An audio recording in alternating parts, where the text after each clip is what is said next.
एक महिला ने महाश्रमर से प्रश्न किया, महर्षि, मैंने धर्म ग्रंथ नहीं पढ़े हैं और आत्मानुसंधान पद्धति मुझे बहुत कठिन लगती है। मैं स्त्री हूँ और 7 बच्चों की माँ हूँ, अतः गृहस्थी के काम तथा चिंताओं के कारण मुझे ध्यान के लिए बहुत कम समय मिलता है। मैं भगवान से प्रार्थना करती हूँ कि मुझे अधिक सरल और सादी पद्धति बताएं। इस पर महर्षि कहते हैं, जैसे मनुष्य को अपने आप को देखने के लिए दर्पण की आवश्यकता नहीं होती, वैसे आत्मा को जानने के लिए पढ़ाई अथवा धर्म ग्रंथों के ज्ञान की आवश्यकता नहीं है। सारा ज्ञान अंत में अनात्मा बनकर त्याग देने के लिए ही प्राप्त किया जाता है, ना ही गृहस्थी के कर्तव्य एवं बच्चों की देखभाल करना विघ्न है। आप और कुछ न कर सकें तो कम से कम अपने आप से मानसिक रूप में मैं कहने का अभ्यास करें। यह पर्याप्त है। जैसा कि मैं कौन हूँ ग्रंथ में बताया गया है, यदि कोई निरंतर मैं सोचता रहे तो यह उसे आत्मनिष्ठा की अवस्था तक पहुँचा देगा। आप कोई भी कार्य करती हों, उठते बैठते या चलते समय इसे बार बार दोहराते रहें। अहम ईश्वर का नाम है और सब मंत्रों में प्रथम एवं सबसे महान है। ओमकार भी दूसरे स्थान में है।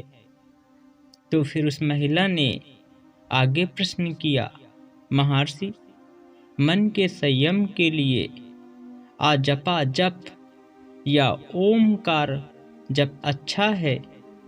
इस पर महर्षि कहते हैं, आजपा जप के बारे में आपका क्या ख्याल है?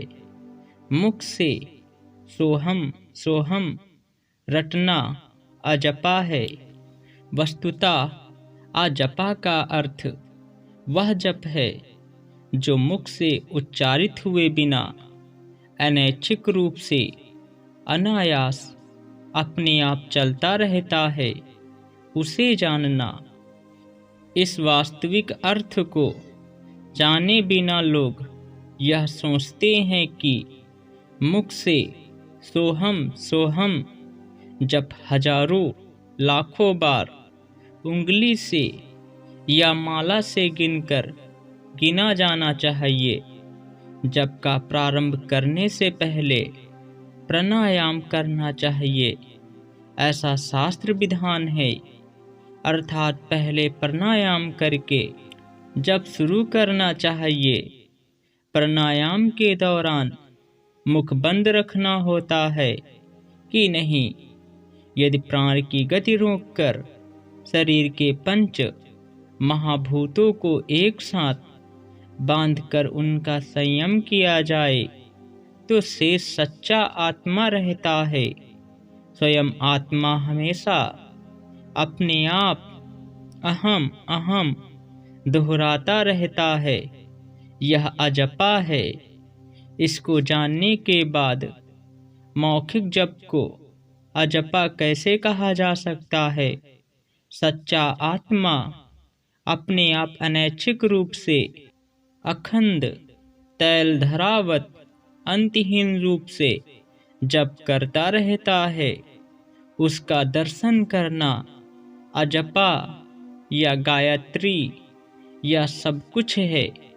यदि आप जानें कि जप कौन कर रहा है तो आप जान लेंगे कि जप क्या है। यदि आप तलाश करें और जानने का यत्न करें कि वह कौन है जो जप कर रहा है, तो वह जब स्वयं आत्मा बन जाता है। तो आगे फिर उस महिला ने प्रश्न किया, महर्षि, मौखिक जप से कोई लाभ नहीं है क्या? इस पर महर्षि कहते हैं, किसने कहा कि लाभ नहीं है? ऐसा जप चित्त को शुद्ध करेगा।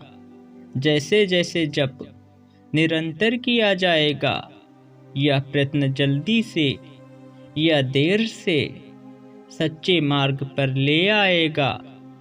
अच्छा या बुरा जो भी किया जाता है वह निष्फल नहीं होता। केवल व्यक्ति के विकास स्तर के अनुसार इसके भेद तथा गुणदोष बनाए जाते हैं। फिर महिला ने कहा, महर्षि, मौखिक जप से मानसिक जप अधिक अच्छा नहीं है क्या?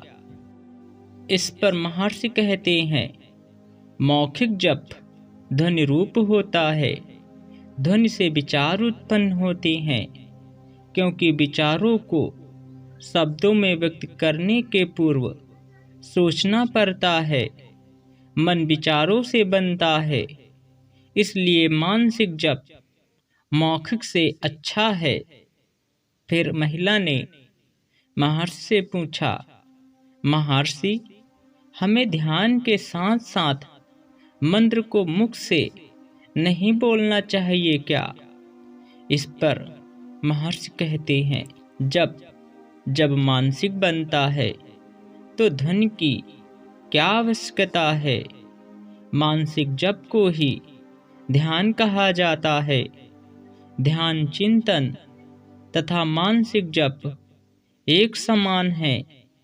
विचार जब उलझे हुए नहीं होते और कई विचारों के स्थान में एक ही विचार बना रहता है, तो इसे ध्यान कहते हैं।